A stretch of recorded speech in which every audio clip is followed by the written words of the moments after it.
Olá, pessoal. Bem-vindos ao quarto CIT, tá? O CIT 2025. Bom, pessoal, hoje conosco, tá? Professor Rafael do Biella. Professor Rafael do Biella é um velho conhecido dos professores, da coordenação. Foi meu professor na pós-graduação. Devo muito ao professor Rafael. E o professor Rafael, pessoal, ele tem uma formação bem semelhante à minha, tá? O professor Rafael é formado em design gráfico, né? E toda a trajetória dele, até o doutorado, pessoal, é pautado no quesito da inovação, tá? Principalmente na área de jogos digitais, principalmente na área de tecnologia, envolvendo o desenvolvimento de jogos digitais, questão da gamificação, e agora o Rafael também está envolvido com o IaaS, né? Que é o nosso grande ponto de interrogação, tá? Nossa grande questão, né?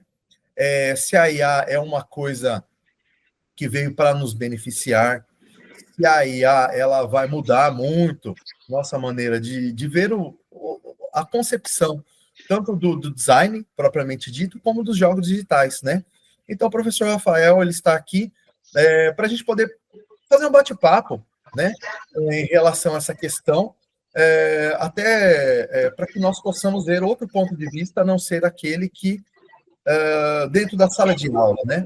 Então, é extremamente interessante a postura dele, né, e toda a experiência que ele tem acerca desse tema, tá? Então, Rafael, muito obrigado, tá, por ter aceitado o convite, tá? Já agradeço de pronto, já vou começar agradecendo. Eu gostaria de saber, Rafael, o que você acha aí da inteligência artificial, se ela vai dominar o mundo mesmo? Curioso isso, Francis. Primeiro, eu queria muito agradecer o convite, né, que o Unisalesiano faz, né, para mim sempre. O Unisalesiano costuma, sempre quando eu vou falar de mim em qualquer lugar, puxa, em qualquer lugar mesmo, eu sempre coloco. Na minha época era salesiano, apenas não era ainda o Uni, né? Era apenas uma Isso, faculdade. não era o Unisalesiano ainda. Não era o Unisalesiano. Não era nesse prédio lindão que vocês estão agora. Pois é. Ele era lá na paróquia, lá na Cucide Almeida, Cucide Almeida, perto da rodoviária. Então, enfim, eu sempre coloco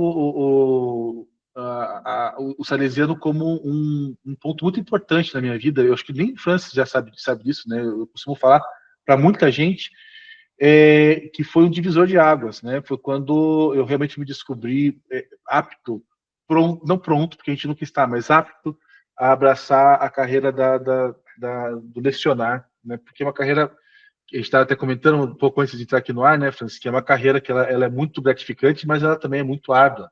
A gente sempre tem que quebrar muita pedra, e em função disso, né, enfim, é quase dogmático, né? A gente escolhe a carreira e reforça essa escolha todos os dias, e foi o salesiano que me mostrou que poderia haver ali uma satisfação nisso, né? E faço das palavras do Francis a minha também, né? O Francis me fez me descobrir como um professor. O Francis, na época, ele era um rapaz sui generis, né? Era um aluno excepcional, mas tinha suas peculiaridades, né, Francis? E eu não vou assim nas aulas que tinha cabelo. Tinha cabelo, é verdade, tinha cabelos. Mas, né, todos nós éramos diferentes, né, Francis? E eu nem te chamava de Francis na época, mas enfim, isso fica para outra conversa. Eu agradeço demais mesmo o convite, gente. Eu realmente tenho um carinho muito grande pelo Grupo Salesiano. Eu tenho um carinho muito grande pela universidade que vocês estão, pelos coordenadores. Eu nem sei se todos estão aí ainda, não vou nem falar o nome daquelas pessoas que lá do passado, porque vai que não estão, né? Eu acabo criando uma situação delicada. Mas o fato é, Francis, vamos falar de inteligência artificial. Eu vou fazer um recorte aqui. Eu acho que nós temos 40 minutos do que você me falou, né? Então eu vou fazer um recorte, falar menos de jogo e mais de inteligência, mais de IA. Primeiro, eu quero fazer uma referência muito forte a um pesquisador paulista, inclusive, da capital de São Paulo, o Dr. Nicoleles. Eu acho que provavelmente vocês devem conhecer já. Inclusive, Rafael, ele vai ser a palestra de abertura do nosso congresso. Aí, ó. Aí você mata a pau. O Nicoleles, ele é fenomenal. O Nicoleles, ele assim, o Nicoleles está para minha carreira de pesquisador, como o Unisalesiano está para minha carreira de professor. Assim, eu estava pensando em desistir dessa história de pesquisa quando eu comecei a ver os vídeos do Nicoleles, já faz um tempinho já. Falei, puxa aí, ó. Se o Nicoleles conseguiu, existe chance de a gente conseguir inspiração, sabe? O Nicoleles também é um cara fenomenal. Ele é um exemplo de profissional, um exemplo de pesquisador. Ele realmente é muito inspirador. E a citação que eu faço dele remota. Lá de trás, na nossa Copa do Mundo, que foi aqui no Brasil, inclusive, eu não lembro se foi de 2011, não sei se foi 11, foi 14, né, no Brasil, que o Nicoleles me coloca um exoesqueleto para chutar uma bola no jogo de abertura, e ele tem, assim, ele é fenomenal quando ele conta essa história. Se vocês tiverem a oportunidade de escutar, ele é um excelente contador de histórias, então ele vai falando, você vai se envolvendo. Quando você vê, você está xingando FIFA, está xingando Globo, está xingando todo mundo, porque você vê que, poxa, era para ser um evento aquilo, e eles reduziram, era para ser, se não me engano, 5 minutos, aí reduziram para 1 minuto, aí reduziram para 10 segundos, o cara falou assim, porra, 10 segundos não é o tempo de esquentar aqui o relé do exoesqueleto para começar a fazer o chute, né? E muitos de nós, naquele momento, nós não demos a devida importância, mas ali estava se formando a base de todo o processo de inteligência artificial aplicada. E o Nicoleles, ele tem sim, ele faz parte dessa história, e é muito legal te citar isso, né, meu? O cara é brasileiro. O cara, ele nasceu do mesmo país que a gente, ele bebeu a mesma água, ele dormiu embaixo da mesma árvore, ele brincou no mesmo rio, enfim, ele é um de nós, né? E eu acho que isso tem que ser dado mérito para ele. O Nicoleles tem uma fala que eu levo para a minha vida e para as minhas aulas, tá? Quando eu pergunto para ele o que você acha de inteligência artificial, ele fala que a inteligência artificial ela nem é inteligente e nem é artificial, né? E por que ele fala isso, né? Primeiro, assim, de modo geral, a inteligência artificial ela não tem uma inteligência por si só, até porque o ser humano ainda, né, nós cientistas, não temos ainda a exatidão do que é inteligência ou aonde ela está no nosso cérebro, ou o que define ela como fator preponderante, né? Nós sabemos que temos, porque nós nos diferenciamos dos demais mamíferos, porém a gente não é capaz de dizer exatamente a definição de inteligência, né? Quando a gente tenta fazer isso, por exemplo, uma linha de código em algum tipo de programa, algo nesse sentido. E aí, isso, de modo superficial, você tem essa visão, mas você pode aprofundar verticalizando também quando você começa a falar assim, poxa, a inteligência artificial que nós vemos hoje, ela realmente, quando se fala de inteligência artificial generativa, ela realmente está gerando uma inteligência nova? Ela realmente está gerando alguma coisa que o ser humano não pudesse pensar, não pensou antes, ou não seria capaz de fazer igual? Pois é, a resposta é não, né? A inteligência artificial hoje, ela tem limitações. Uma das limitações, inclusive, é o tamanho do processamento do hardware das máquinas que fazem com que ela rode. E muitas vezes, e aqui eu vou citar até alguns sistemas que vocês utilizam, muitas vezes a inteligência nada mais é que um conjunto de ifs, tá? Um conjunto de códigos já há muito tempo utilizados, né? Eu posso dizer para você que o ChatGPT, atualmente, ele é um buscador glamourizado, né, que faz resumos. Basicamente é isso. E isso no âmbito do caractere, quanto no âmbito da imagem também. E o Nicoleles também cita um caso que eu acho muito interessante, que ele fala assim, pô, a inteligência artificial, como ela é hoje, ela não cria nada novo. O máximo que ela pode fazer é misturar alguma coisa que já foi criada anteriormente e, de acordo com alguns parâmetros, ela trazer para você uma novidade. Uma IA, né, essa do Sam Altman, aí, 2023, lá em 2023 pedisse para ela criar uma imagem de um ser humano de forma criativa, ela ia meter a mão na cabeça, né, fazer aqui um cotovelo saindo da sua testa, porque para ela a criatividade nada mais é do que pegar os mesmos instrumentos e os mesmos elementos e fazer com que eles se fizessem de uma forma diferente. Mas ela seria incapaz de fazer uma coisa que realmente fosse inovadora. É óbvio que de 2023 até hoje, essa inteligência artificial e as demais foram treinadas à exaustão, de forma que o braço não sai mais na cabeça. Mas ela não é capaz de tomar todas as decisões. Tem uma situação muito emblemática, na verdade não é emblemática a palavra, é uma situação muito, eu acho que muito significativa, que o Nicoleles também cita, assim, quem não conhece o Nicoleles, né, ele é médico formado aqui pela Universidade Estadual de São Paulo, a USP, a nossa melhor instituição do Brasil, e eu falo isso com muito orgulho, porque ela figura entre as melhores do mundo, né? Então, se você for fazer hoje um ranking das melhores instituições do mundo, uma delas é a brasileira, e é evidentemente que talvez o Salesiano não seja, assim como a instituição que eu estou hoje em dia não é, uma das melhores do mundo, mas a gente tem que se orgulhar, assim, do que é prata da casa, né? Da ciência feita no Brasil. E a USP está entre elas, né? Embora muitos tentam desmerecer, ela não é desmerecível, né? A ciência nacional, ela nunca pode ser considerada desmerecível. Nós temos nosso valor reconhecido internacionalmente, né? Enquanto eu estou fazendo aqui essa palestra para vocês, essa conversa com vocês, ali no auditório da UFPR está tendo uma palestra também com o diretor de inovação em design da Universidade de Shenzhen. Então, assim, as pessoas vêm até o Brasil para conhecer a gente e a gente vai até elas. O mundo nos conhece enquanto cientistas. Isso é muito importante ressaltar. O nosso ensino superior não é ruim, conforme vocês podem ouvir em alguns momentos. Mas, enfim, voltando à situação do Nicoleles, ele relata que um dia ele estava numa palestra onde eles estavam apresentando, lá atrás, os primórdios dos carros autônomos, eles estavam apresentando a aplicação de inteligências artificiais dentro de uma situação de um carro dirigindo e as variáveis possíveis, né? Então, eles colocavam a figura de uma criança para a inteligência autônoma do carro reconhecer se era uma criança que estava atravessando a rua, ou reconhecer o tal pai em menos de 0,000 milissegundo, já acionava os freios, já mandava, né, o comando para a API do freio e teria parado o carro. Aí colocam não uma criança, mas colocam um cachorro, mesma coisa, a API manda o comando para o carro. Coloca o cachorro mais de criança, para o carro. Coloca a chuva, tudo para o carro. E aí, em determinado momento, o Nicoleles, assim, já no final, ele levanta a mão assim, eu posso fazer uma experiência que não estava programada por vocês? Aí, né, silêncio no auditório, todo mundo fica, o que vai acontecer agora, né?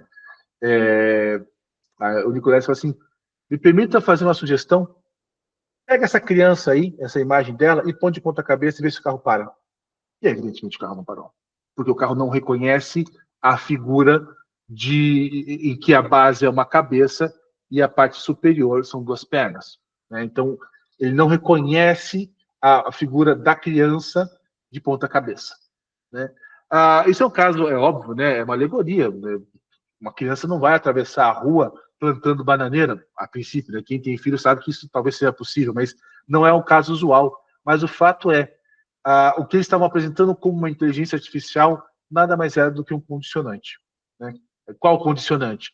If figura X, then aciona o freio do carro. Tá? Então, isso não é inteligência artificial, isso não é reconhecimento das variáveis como o ser humano faria.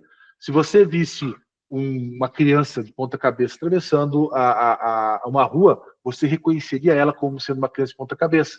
Se a criança passasse na horizontal como se estivesse voando, você reconheceria a criança. Uma situação curiosa, porém você reconheceria a criança. A inteligência artificial até então não reconhecia. Então, essa que é a grande questão. O que nós estamos venerando como inteligência, talvez não seja inteligência. Talvez seja apenas uma série de condicionantes que a gente tem que olhar com bastante cuidado. E aí, nesse ponto, eu concordo um pouco com o Francis, sabe? A gente tem que enxergar essas ferramentas, como ferramentas que assim são. Elas não vão substituir a gente, pelo menos não por enquanto, né? Hoje de manhã, na aula, inclusive, eu fiz um comentário bem interessante. Se por acaso existir uma guerra entre humanos e robôs, né, entre a nossa inteligência versus a inteligência artificial, a gente já tem que saber que a gente perdeu. Tá? A gente não vai ganhar. Se essa guerra um dia acontecer, nós não ganhamos, não temos como ganhar, mas ela tem que ser inteligente. Ela tem que efetivamente ser inteligente. Né? O que nós temos atualmente não é isso. E se por acaso isso acontecer, gente, o teu emprego vai ser o menor dos problemas, tá? Assim, esqueça, o emprego não vai ser um problema para você, porque você vai ter que estar lutando por um prato de comida, por um copo d'água, enfim, a gente vai estar vivendo a miséria humana, né, por vontade das máquinas. Mas o fato é que, para chegar nesse nível, a gente precisa romper com paradigmas que ainda não são rompíveis.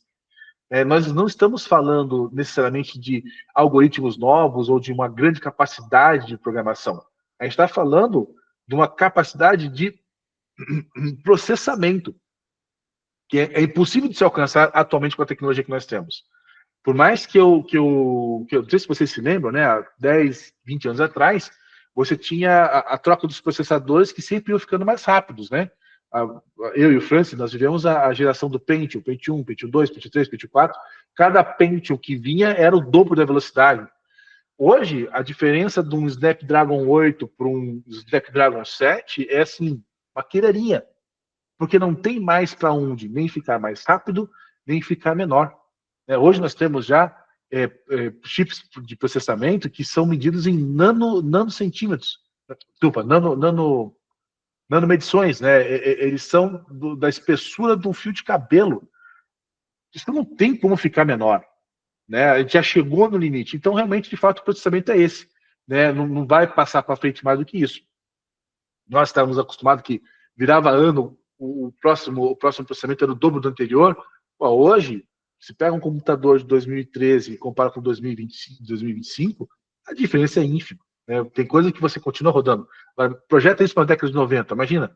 O computador de 2000 era infinitamente melhor do que o computador de 1990. Mas o fato é, enquanto nós não rompermos esse limite processual, você não consegue melhorar o que tem aí de inteligência artificial. E para fazer esse rompimento, a gente não é uma coisa simples, a gente está trocando um paradigma binário, né, da física que nós chamamos de física tradicional, a física newtoniana, para fazer um processamento quântico. Né? Assim, quem entende um pouquinho de física quântica sabe que a gente sai da física newtoniana para a física relativista, né? Enfim, tem toda uma discussão em cima disso. Então não é mais binário, sim, não ou depende. Né? A conta que o computador quântico vai fazer, embora seja zilhões de vezes mais rápida do que o computador binário, o computador newtoniano, é assim, o 2 mais 2 pode ser 4, pode não ser nada, ou pode ser, tipo, não sei. Né? Essa variável não nos traz segurança de processamento, e é óbvio que isso ainda tem muita coisa para avançar, inclusive na parte da física quântica, tá? A gente tem que entender melhor o que são essas cordas, onde você... Porque assim, né? Como é que funciona a física quântica, né? Você vai reconhecer um elemento dela, que seriam as cordas. Desculpa, isso é uma vertente do assunto que, se for, é outra conversa, mas assim, basicamente, quais são as informações que você tira de uma corda dessa? Ou você tem a velocidade dela, ou você tem a posição. Você não pode ter os dois elementos. E ela você só vai conseguir a posição desse elemento no momento que você enxergar. Se você for medir a posição dela no momento seguinte, ela não está mais lá. Não é igual o elétron. O elétron é mais ou menos. É sim ou não, é binário. Está ali, ó. Você enxergou, você não enxergou. Cara, na física quântica, nós temos variáveis que não são binárias. E aí, meu querido, vai ser a maravilha da face da Terra, vai ser o novo paradigma. Vamos romper com todas as barreiras possíveis. Mas para chegar lá, vai perna ainda. Tá? Não é uma coisa tão rápida assim. Portanto, eu vou dizer para vocês, o que nós temos hoje de inteligência artificial, ela é limitada a esse processamento. Não vai passar disso tão cedo. A sua profissão, ela não vai estar ameaçada. Agora, porque você não vai ser substituído pela inteligência artificial. Agora, o que eu digo muito fortemente para os meus alunos, eu digo isso para todo mundo também, que isso é muito importante que você não esqueça disso, você não vai ser substituído pela IA, mas você vai ser substituído, sim, por quem usa IA. Essa pessoa vai ser mais rápida do que você, essa pessoa vai ser mais eficiente do que você, essa pessoa vai entregar melhor do que você, o que quer que seja, do design à programação, tá? Do relatório ao gráfico. Quem usa IA está na frente. Então, assim, não sei como fazer. Aprende, vai atrás, corre mesmo. Eu não estou falando para você fazer o curso XYZ do coaching que vai te fazer ficar rico em 3 meses. Não, estou falando para você saber coisas básicas, assim, o que é um prompt? O que é treinar um prompt? Por que eu preciso pagar o ChatGPT Plus 5 e não usar o gratuito 3 ou 4, né? Quando a gente está falando de forma profissional. A diferença entre o Gemini e o GPT, a diferença entre o chinês, que eu esqueci o nome, e o Gemini, enfim. Tem que saber essas coisas e tem que saber usar, gente. Quando você começa a fazer isso, você percebe que o teu trabalho fica mais rápido. O teu trabalho fica milhões de vezes mais rápido, tá?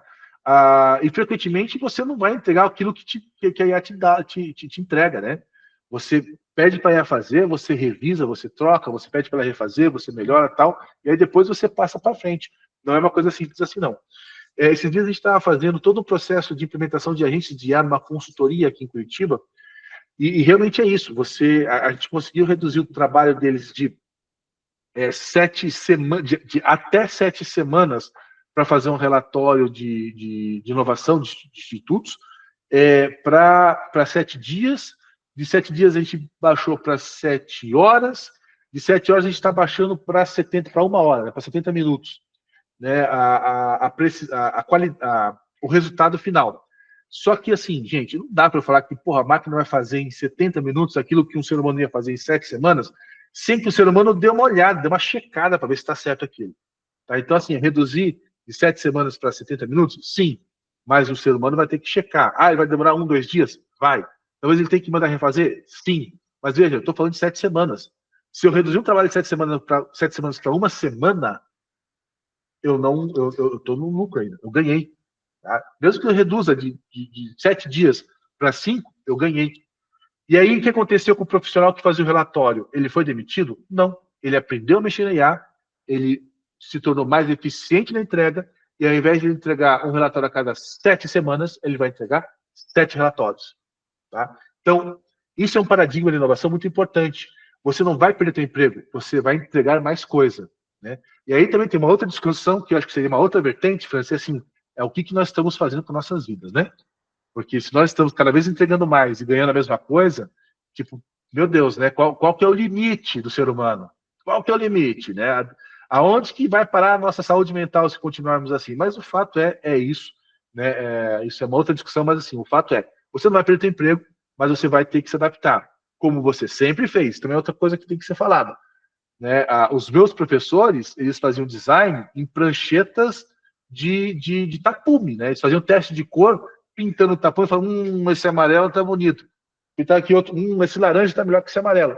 Pô, quando veio o Photoshop, quando veio o CorelDRAW, cara, você fazia isso digitando no botão lá, no Alt Tab, sabe? Então, o ser humano, nós profissionais, sempre nos adaptamos. O que nós não podemos fazer é deixar para trás. E assim, isso é uma das partes mais importantes para você, quando a gente questiona a questão da inteligência, tá? Porque a inteligência, de fato, ela tem sim as suas peculiaridades, né? E as suas situações. Mas aí eu vou trazer uma outra questão, que é a segunda parte da fala do Nicoleles, que a inteligência não é nem inteligente e nem artificial. Ok. Por que ela não é artificial? Pergunto para você. Por que ela não é artificial? Porque, efetivamente, isso que nós chamamos de inteligência artificial, ela talvez não seja nem inteligência. E ela também não é nenhuma novidade. Tá?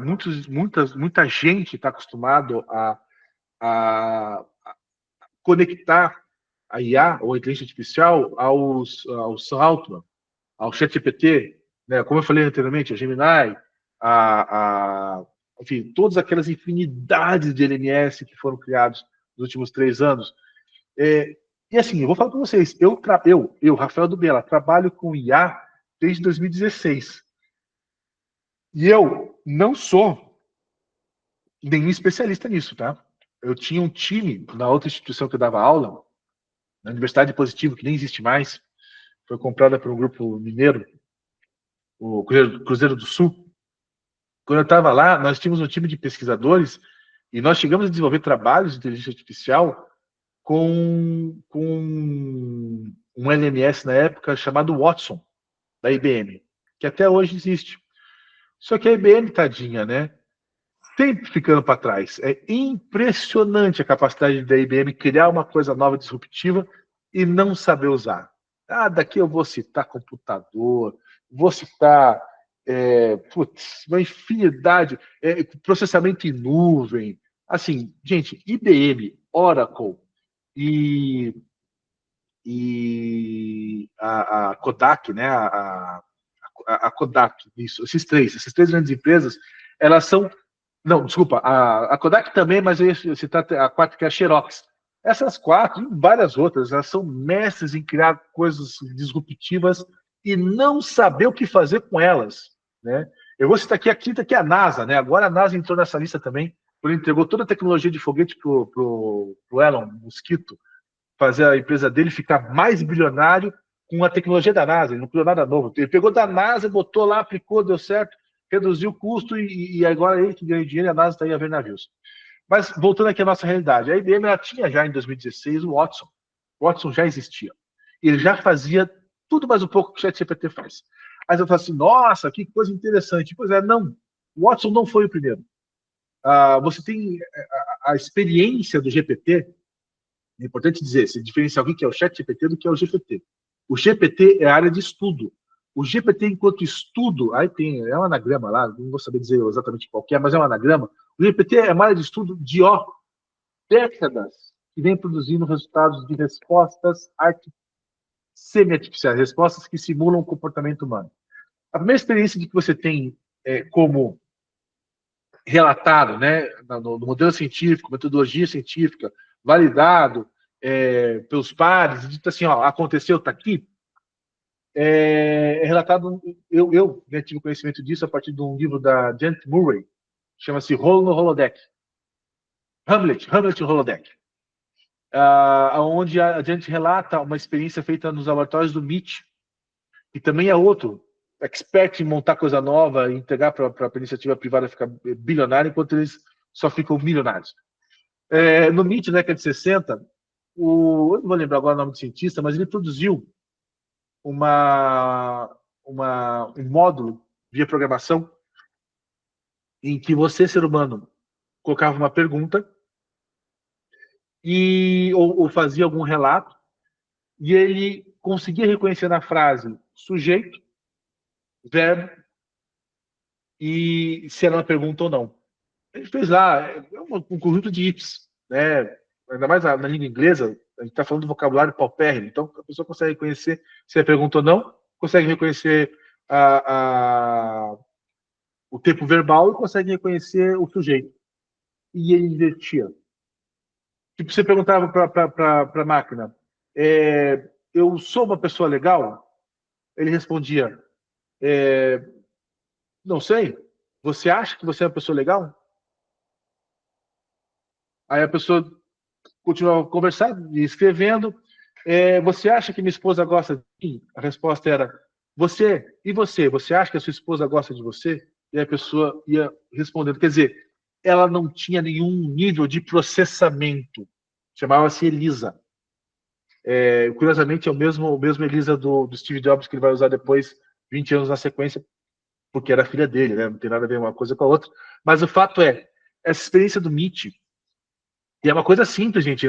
Veja, eu não tinha nem processamento na época, eu não tinha memória RAM na época. E se não me falha, mouse eu sei que não tinha, mas se não me falha a memória, toda essa troca era feita via impressão em papel reticulado. Não tinha terminal, era uma coisa assim, era fita que rodava na parede. Eu não tinha nem processamento, porra. O troço pegava a sua pergunta, embaralhava as palavras e respondia de volta. Aquilo foi um frisson no Meet. A galera fazia fila para conversar com a tal da Elisa. Um dia esse pesquisador chegou no escritório, chegou no laboratório dele, estava a secretária chorando. Ele perguntou: o que aconteceu? Ele falou: não, hoje a Elisa me fez pensar de uma forma diferente a minha vida. Foi aí que ele percebeu, falou: meu Deus do céu, o que é isso? Como assim? Não é uma mentalidade, não é um ser pensante, ele só replica a pergunta. E, novamente, vamos voltar um pouco mais. Quem fazia isso também na Grécia Antiga? Era Platão. Platão respondia aos seus discípulos dessa forma. Ele não trazia respostas, ele fazia pensar. O que a Elisa fazia? Nos processos de Platão, misturando as palavras. O que o ChatGPT faz hoje? A mesma coisa que a Elisa, só que um pouquinho mais glamourizado.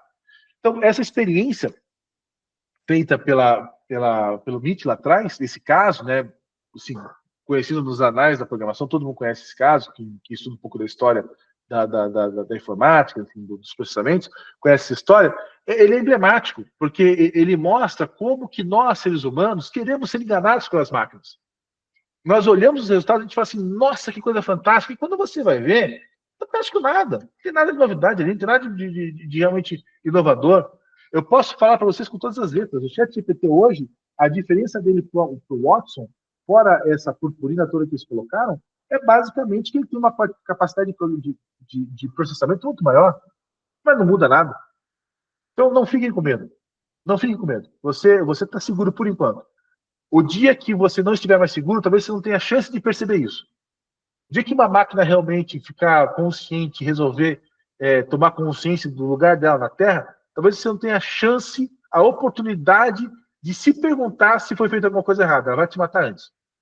Tá? E não vai ser aquele teu robô na tua casa lá que vai se virar contra você, não vai ser aqueles robôs horrorosos que estão sendo lançados agora, que custam R$200 mil ali pela Tesla, por todas aquelas fabricantes, pela Boston Dynamics. Não vai ser nenhum daqueles robôs, não. Quando você piscar, vai estar caindo uma bomba atômica na tua cabeça, você não vai saber nem de onde veio. Tá? Então, não se preocupe. Se o mundo for acabar, você não vai ter chance de reagir. Então, viva tranquilo até lá. Mas, basicamente é isso. Eu tenho mais algumas coisinhas. Não sei se você quer encaminhar ou continua aqui. Não, pode, professor, pode ir dissertando. Né? Só uma coisa extremamente interessante, que assim, ó, eu também acompanho aí a trajetória do Nicoleles, também sou um fã do Nicoleles, né? E uma das coisas que ele me chamou a atenção foi quando ele disse que a IA, pessoal, ela não era inteligência artificial porque ela não era orgânica. A premissa da inteligência é que tenha um organismo, é que ela seja orgânica, né? Eu acho que assim, Rafael, tanto você como eu, o Rafael, pessoal, eu acho que esse bobear ele é mais novo que eu. Quantos anos você tem, Rafael? Mais que você. Eu tenho 48. Você tem quanto? Ih, batemos também, 48. Nós temos a mesma idade. É, a mesma idade, mesma idade. É assim, galera, o que acontece? Nós somos numa época, nós somos a última geração que migra do analógico para o digital. Então, tudo que nós víamos lá no passado, hoje é a nossa ficção científica, hoje é a nossa realidade, não é, Rafa? É verdade isso. Os carros estão voando, velho. Exatamente. Não, mas o que acontece? Por exemplo, esses dias veio o carro do Mercado Livre, né? Fazer uma entrega aqui em casa. E é 100% elétrico. E aí o carro sai sem barulho. Né? Aí minha esposa falou, olha, nós chegamos no futuro. Tá? Então, a sensação que nós extrapolamos, né, Rafael? A década de 90 é muito legal. É fenomenal, é muito legal isso. Fenomenal. E só que assim, a gente pegou uma época que todo mundo ia morrer. Então, por exemplo, nós pegamos o bug do milênio. É porque os computadores eles vão entrar em colapso, eles vão soltar os mísseis e todo mundo vai morrer. Exatamente. Depois nós pegamos o lance do 3D mesmo, né, Rafael? Assim, porque você vai tirar o emprego do fotógrafo? Por que você tem renderização 3D? Por que você vai tirar o emprego do animador 2D? Porque você faz modelagem 3D, você faz animação 3D. Você vai tirar emprego do fulano porque você está fazendo tal coisa, você está usando tal tecnologia. Então, nós que acompanhamos toda essa trajetória, a tecnologia das IAs, elas não nos surpreende. Não. Nós encaramos já viu isso acontecendo. Avanço. Né? Nós encaramos como mais uma ferramenta. Eu acho que a geração que está vindo aí é assim, de vez em quando a humanidade dá um salto. Nós damos um salto. Né? De época em época, em torno de 10, 20 anos, a gente dá um salto tecnológico. Isso aí é normal. Então, na década de 70, nós demos um grande salto tecnológico. No final da década de 80, outro grande salto tecnológico. E por aí foi. Então, hoje, pessoal, nós estamos observando mais uma manifestação desse salto tecnológico na história humana. E isso é bom, tá? Eu acredito que ela veio para minimizar, inclusive, nossos erros, né? Eu concordo. Sim, nivelar o jogo também para muita gente, né, Rafael? E nivelar o E a jogo. gente viu isso. E a gente já viveu isso, Franci. Você lembra como foi com assim, eu falo isso muito para minha filha, né? Que minha filha, ela tem dentro da cabeça dela assim, poxa, o TikTok é uma rede social, assim, imbatível, né? Nunca vai acontecer nada. Facebook. Eu falei, minha filha, eu já vi o Orkut. Sim. O Orkut que nasceu como uma coisa absolutamente inovadora, que não foi a primeira rede social, né? Você tinha antes MySpace, tinha o ICQ que tinha, né? O ICQ que tinha uma questão de rede social também. Mas você viu o Orkut crescer, assim, dominar o mercado brasileiro e assim, gente, sem sacanagem, em semanas, acabar, desabar, não existe mais. Vertiginosamente, vertiginosamente. E assim, você começa a analisar toda a história das inovações, elas são assim mesmo, né? E a gente está aqui, ó, na inteligência artificial, eu diria que a gente está chegando no ápice da curva, né? Da curva sinoide. Ela vai cair. Você vai começar a ver muito picareta, que você já está vendo, né? Muito picareta vendendo. Eu não vou nem falar o nome da empresa, que vocês conhecem. Abre o YouTube, agora parou, porque eu acho que acabou o dinheiro deles, né? Mas até pouco tempo atrás você sabia, só venda curso, fale comigo, botaram até o cara do Pânico para falar. Vou tornar você milionário com esses prompts. Cara, não vai. Não é assim que funciona. Não é assim. Uma coisa que você falou, Francis, deixa eu só pegar esse gancho que eu achei bem legal. Nicolás, ele fala da inteligência orgânica, né? Quando você fala de inteligência orgânica, não é necessariamente um organismo, mas é o raciocínio. E eu faço essa provocação para os alunos assim, pensa, se você fala assim, ó, você vai viajar 5 dias para a praia, faça uma fotografia mental agora do planejamento dessa praia. O que vem primeiro? Pô, não sei. Para mim vai vir a mala, para você vai vir a passagem, para outra pessoa vai vir o deslocamento. Aí, então tá, vamos fazer o recorte da mala. Pensa na mala. Cara, você vai fazer, né, as conexões. São 5 dias, 5 camisas, aí eu vou para o desodorante, eu vou talvez para alimentação. A gente não pensa de forma linear. A nossa mente, ela é, aí sim, como o paradigma da física quântica. Ela vê tudo ao mesmo tempo, Sim. E aí depois ela organiza. Como é que uma máquina faz? Organiza para mim a minha viagem. Ela botar assim, ponto 1, 2, 3, 4, 5, cronograma. Tá? Então, isso é artificial. O orgânico não é assim. Aí é o que o Nicolas fala. Né? Você não tem, a inteligência ela não é linear.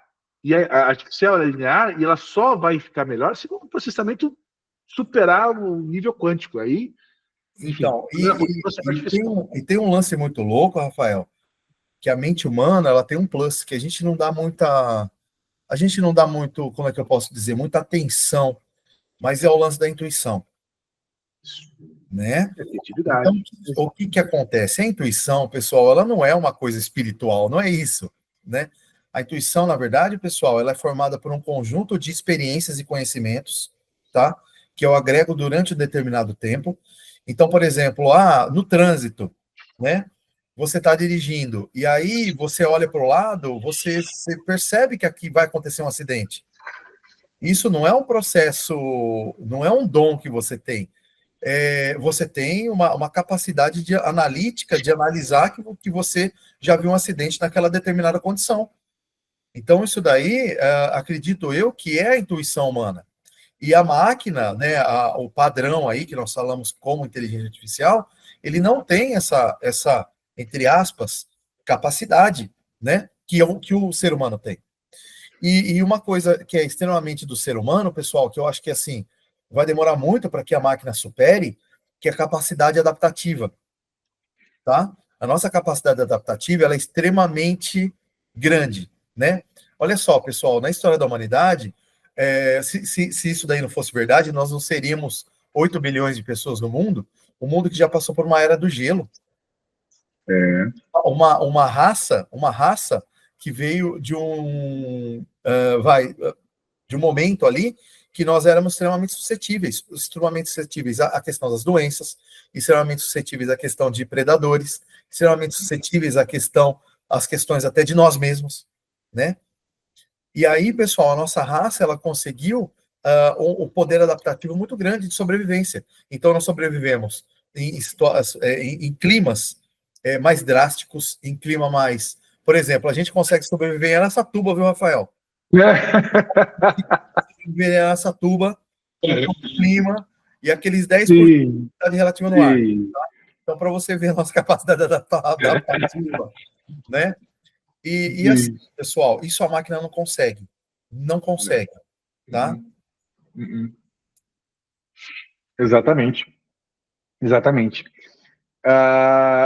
Assim, e dentro da nossa realidade, Francis, também é uma coisa que eu sempre costumo trazer, né, essa questão da adaptabilidade, que nós, professores, sim, nós vamos ter que nos adaptar, né? E os alunos também, tá? Com Porque certeza. esses dias eu entrar numa sala e falar, putz, eu não preparei a aula. Abri não vou dizer o nome do aplicativo para para não ficar espalhando vagabundagem para os meninos. Mas eu vi que eu mandei, faça uma aula sobre tal assunto com 8 slides, pá, na hora. Aí aquilo me fez pensar, eu falei, cara, se a gente continuar nessa toada, eu vou fazer uma aula com a inteligência artificial, vou fazer uma prova com a inteligência artificial, o aluno vai pegar a prova, vai mandar a inteligência artificial responder, e eu vou corrigir com a inteligência artificial, e a gente vai ficar nesse fingir que eu dou aula e eles entendem, né? Então, eu mudei aqui, Francis. Agora, os trabalhos que eu mando fazer tudo manual. Eu mando escrever. Escreve à mão. Ah, mas o aluno vai poder botar na IA e copiar. Pô, se ele copiar à mão, ele está aprendendo. A layout, agora fala assim, ó, não tem mais software. Eu quero tudo layout à mão. Não tem mais conversa. Tá dando certo, viu? E pior que eles gostam, cara. Porque eu acho que a coisa ficou tão assim, nesse nível nesse nível de automatização que até os próprios alunos acabam se incomodando um pouquinho com essa situação de você não trabalhar mais, né? Enfim, de você não fazer mais as coisas como fazia. Um dos grandes desafios, inclusive, foi quando o ChatGPT começou a ganhar corpo aí, começou a ganhar um aí maior, é que os nossos alunos começaram a usá-lo, tá? De forma não correta. Não legal. Não legal, assim. Então, isso daí acaba realmente atrapalhando, né? Se a gente entender que nós temos um conceito de aprendizado, uma curva de aprendizado, uma trilha de conhecimento, a gente passa a entender que se a gente burla isso daí, nós não temos uma capacidade plena de assimilação, tá? E depois, no futuro, é evidente que nós teremos problema. Agora, assim, Rafael, eu sou entusiasta do uso da inteligência artificial. Eu acho que você também. Assim, ó, desde que o aluno entenda que ele, por exemplo, né, eu não sou programador e o Rafael também não, mas se nós entendemos que uma determinada rotina eu tenho lá um desafio da programação.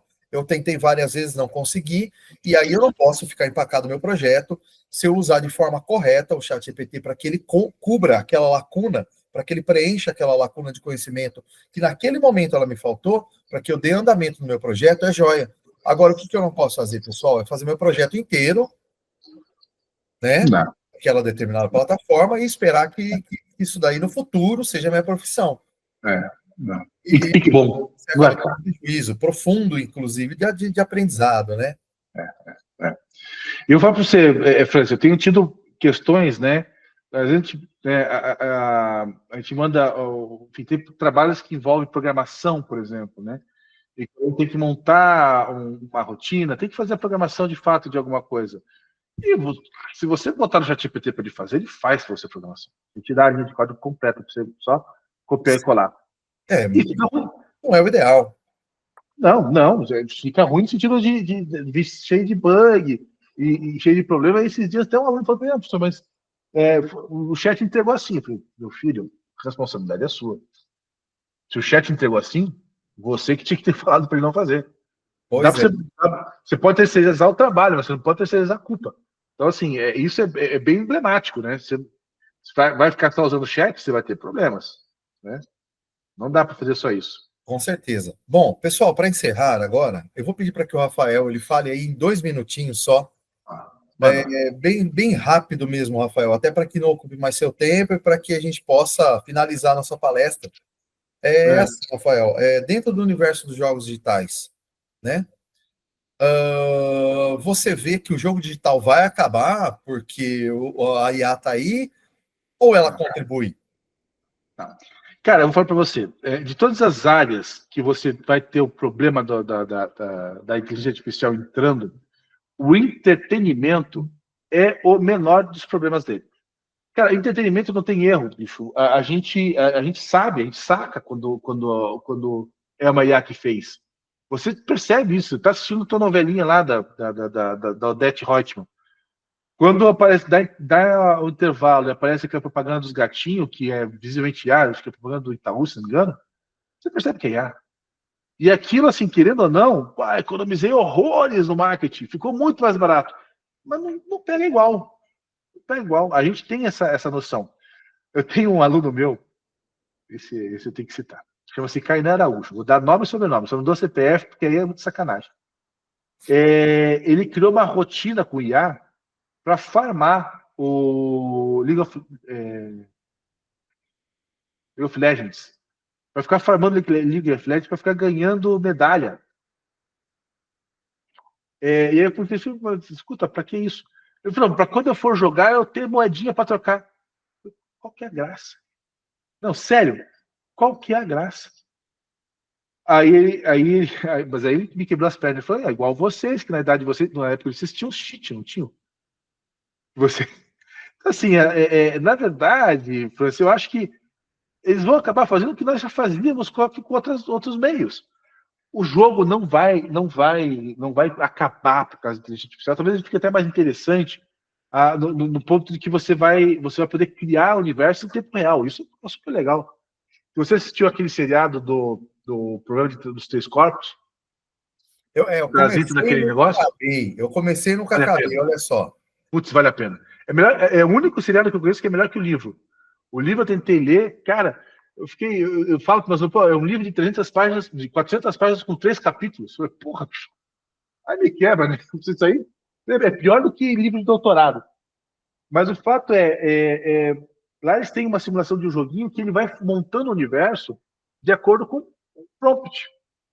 Porra, isso seria fenomenal. Imagina você jogar um jogo que para você é diferente do que é para mim. A parte estética, né?